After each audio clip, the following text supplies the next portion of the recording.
நமது மாடி தோட்டத்திற்கு உங்களை அன்புடன் வரவேற்கிறோம். இந்த வருஷம் மாடி தோட்டத்தில் வச்சு நம்ம கார்த்திகை தீபத்தை கொண்டாடணும்னு ரொம்ப ஆசைங்க. ஆனால் ஃபஸ்ட்டு நாளே சரியான மழைங்க.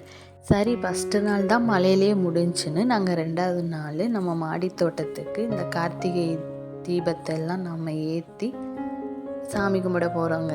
இங்கே பாருங்கள் எவ்வளோ அழகாக ஏற்றி வச்சுருக்கோன்னு. கோலம் போடலைங்க, ஒரே தூத்தெல்லாம் விழுந்துகிட்டே இருந்துச்சு, அதனால் கோலம் போடலை. விளக்க மட்டும்தாங்க ஏற்றி வச்சுருந்தோம். அப்புறம் வீட்டுக்கும் சீரியல் பல்ப்பு போட்டிருந்தோங்க. எப்படி இருக்குன்னு பார்த்து நீங்கள் கமெண்ட் பண்ணுங்கள். இந்த சீரியல் பல்ப்புகள்லாம் எப்படி இருக்குன்னு பாருங்கள்.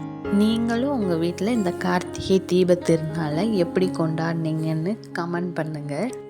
எங்கள் மாமா வீட்டில் கிறிஸ்மஸ்க்காண்டி குடில் போட்டிருக்காங்கங்க. அதை நான் நெக்ஸ்ட் வீடியோவில் அப்லோட் பண்ணுறேன். நீங்கள் பார்த்து என்ஜாய் பண்ணுங்கள். அப்படியே மறக்காமல் நம்ம சேனலை சப்ஸ்கிரைப் பண்ணிக்கோங்க. நன்றி. நமது மாடி